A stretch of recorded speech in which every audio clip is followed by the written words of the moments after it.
बोलिए श्री सदगुरुदेव की जय। सदगुरु श्री कबीर साहिब की जय। विश्व वंदनीय संत सम्राट बंदी छोर सदगुरु श्री कबीर साहब जी, मेरे हृदय मंदिर के आराध्य परम पूज्य सदगुरु श्री महान साहब जी, पूजा के योग सभी संत समाज, मैं चरण कमलों में सिर झुका के त्रिवार बंदी करता हूँ। बोलिए श्री सदगुरुदेव की जय। सदगुरु श्री कबीर साहब जी शब्द नंबर 25 में कहते हैं, अवधू वो ततुरावल राता, नाचे बाजन बाजू बराता। टीका गुरुमुख। गुरु कहते हैं कि ये ज्ञानी, ये योगी लोग वह तत्व मां राते जहाँ सनकाद नारदाद सब रते थे, भूले थे, भटके थे। ब्रह्म पद में ये अर्थ, बाजन कहिए इंद्रियां और बराता कहिए तत्व प्रकृति। जब श्वासा ब्रह्मांड को खींची और नाभि स्थान से पलट के दंडायमान हुई, तब इंद्रियां सब कंपायमान होके ब्रह्मांड में 10 प्रकार का नाद बजने लगा। ये अर्थ, उसी नाद में सारे के सारे भूल गए, भटक गए, निस्वरूप को जान नहीं पाए, अपने आप को जान नहीं पाए। धोखे में सारा समय चला गया। भूल बहुत भारी है, विकट भूल है। इस भूल में बड़े बड़े ज्ञानी, बड़े बड़े ध्यानी चले गए। सदगुरुदेव जी पुकार के समझाते हुए कहते हैं, भैया अब तो भूल मिटाओ।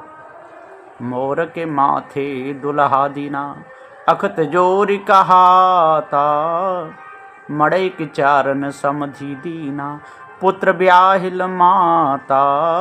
चौपाई धोती।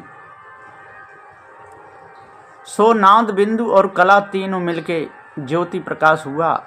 सो ज्योति को मोर कहिए और दुल्हा कहिए जीव। सो जीव ज्योति के ऊपर दिया जो कथने में न आवे, सो अखत, अखत कहिए ब्रह्म और ब्रह्म कहिए भरम। सो खामिंद कहने लगा और मड़िया कहिए वेद और चारण कहिए उपदेश और समधि कहिए ब्रह्मज्ञानी और पुत्र कहिए जीव और माता कहिए गायत्री और गायत्री कहिए वाणी। सो वाणी का उपदेश ब्रह्मज्ञानी लोगों ने जीवों को दृढ़ाया वेद के प्रमाण से, तब जीव की लगन वाणी से लगी। ये अर्थ, वाणी से लगन लगी और वाणी में ये सब भूल गए। बड़े बड़े ज्ञानी, बड़े बड़े ध्यानी वाणी में ही भूले। दुल्हन ली पे चौक बैठारी, निर्भय पद पर कासा, भाते उलटी बरायते खायो, भली बनी कुशलाता। चौपहले 4-5। दुल्हन कहिए व्रती, सो व्रती वाणी में लिप्त हो के शून्य हुई। और चौक कहिए चित्त मन बुद्धि और अहंकार, सो बुद्धि बोधव लीन हुई, मन अहंकार में लीन हुआ और अहंकार चित्त में लीन हुआ और चित्त बुद्धि लेके अंतःकरण में लीन हुआ। इस प्रकार से चारों स्तर बैठ के ब्रह्म निर्णय पद प्रकाश हुआ। सो ब्रह्म जीव का अनुमान जीव से उठा, इसलिए ब्रह्म मिथ्या और जीव सत्य। मात कहिए अंतःकरण, भात कहिए अंतःकरण और बराती कहिए चित्त मन बुद्धि आदि सर्व तत्वों को खाया। तब जीव ने मान लिया कि भली कुशल भई, हम जीवन मुक्त भय। ये अर्थ, ऐसे धोखे में और बड़े बड़े ज्ञान बड़े बड़े ध्यानी चले गए। इनको निज स्वरूप का ज्ञान नहीं हो पाया, अपने स्वरूप का ज्ञान नहीं हुआ। धोखे में उमरिया बीत गई, सारी उम्र धोखे में गई। पानी ग्रहण भयो भूमंडन, सुषमन सुरति समानी, कहीं कबीर सुनो हो संतो, बूझो पंडित ज्ञानी। चौपाई नंबर 6-7। इस प्रकार से जगत में वाणी ग्रहण भई और लो लगी, ब्रह्म से सुषमना में सुरति समाई। सो सब धोखा मिथ्या है। हे संतो सुनो और परखो, जो पंडित ब्रह्मा और ज्ञानी महादेव इन्होंने जो बूझा सो धोखा ये अर्थ। जो इस वेद वाणी को बूझेगा पढ़ेगा धोखे में फंसेगा, और जो इस वेद वाणी से निकलेगा, पार की संतों से मिलेगा या सदग्रंथ बीजक को पढ़ेगा तो सभी प्रकार से भ्रम से निकल जाएगा, बिल्कुल भ्रम उससे दूर हो जाएगा। शब्द नंबर 26।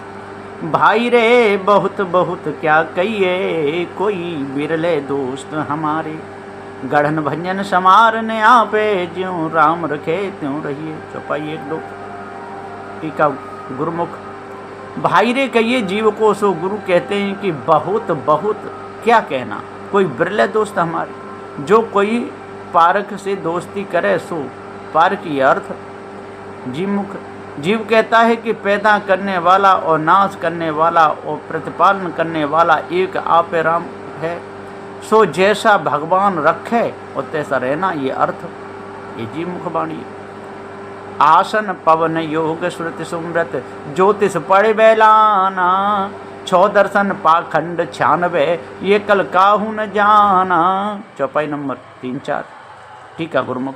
गुरु कहते हैं कि अब कोई माया की बातें सुन के आसन पवन योग साधने लगा, राम को मिलने के वास्ते कोई श्रुति स्मृति पढ़ के दीवाना हुआ, अनुमान में रत हुआ ये अर्थ। 6 दर्शन 96 पाखंड ये सब हुए, परंतु ये धोखा कोई नहीं जाना ये अर्थ। एक भी धोखे को नहीं समझ सके कि ये आत्मा ब्रह्म सब धोखा है, सब धोखे में ही समाये। आलम दुनिया सकल फिर आए, ये कल वह न आना, तज कर ग्रह जगत ऊंचाए, मन मो मन न समाना। चौपाई नंबर 5 6। आलम दुनिया सबे फिर आए, लेकिन वह खामिंद जिसे बनाया तिसको कोई न ले आया। कर ग्रह कहिए संसार को, संसार सो संसार छोड़ के जगत से उदास हुए, परंतु जिस खामिंद को इन्होंने माना सो कदही इनके मन में आय के समाया नहीं।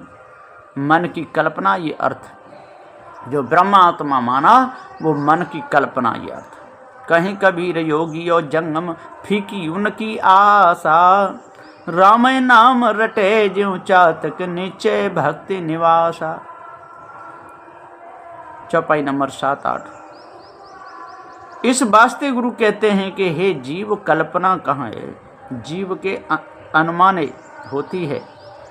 इस वास्ते योगी और जंगम इनको कछु आकार मिला नहीं। जब उनकी आशा फीकी पड़ी तब राम नाम रटने लगे, जैसे चातक जैसा निश्चय भक्ति में किया कि जैसा सब वाणी कहे सो प्रमाण है।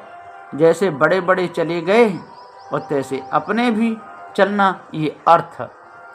किसी ने विचार नहीं किया कि जब बड़े बड़े चले गए तैसे चलना है क्या। पहले बड़े बड़े कच्चे मकानों में रहते थे तो आज भी कच्चे मकानों में रहना पड़ेगा क्या। पहले पैदल चलते थे आज भी पैदल चलना पड़ेगा क्या हैं। पहले कितनी मुसीबतियाँ सहते थे आज भी उन मुसीबतों को सहना पड़ेगा क्या, है ना। आविष्कार करना पड़ता है। तो सदगुरुदेव जी पुकार के समझाते हुए कहते हैं कि भाइयों ये शब्द नंबर 26 है, इसका जो निर्णय दिया है इसमें इस ब्रह्मात्म परमात्मा के लिए कोई जगह नहीं है। ये बंदी छोड़ सदगुरु श्री पूरन साहब जी का टीका है। जो इस टीका को अच्छे प्रकाश से अपने हृदय में बसाएगा उतारेगा उसको भ्रम नहीं होगा, भूल नहीं होगी। भूल से बच जाएगा, भ्रम से बच जाएगा, कल्पना से बच जाएगा, किसी प्रकार का विकार उसके अंदर नहीं आएगा। यदि आपको विकार तो होके ही जाना है तब उसमें संत गुरुजन क्या कर सकते हैं। इसलिए अपने आप को जानो, भ्रम को मिटाओ, भूल को दूर करो, जड़ चेतन के भेद को समझो और इस ब्रह्म आत्म परमात्मा कल्पना त्यागो। ये निर्णय बंदी छो सदगुरु श्री कबीर साहब जी का है और टीका सदगुरु श्री पूरन साहब जी का।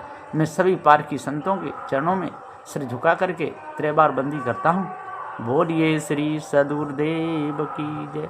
साहेब बंदगी, साहेब बंदगी, साहेब बंदगी।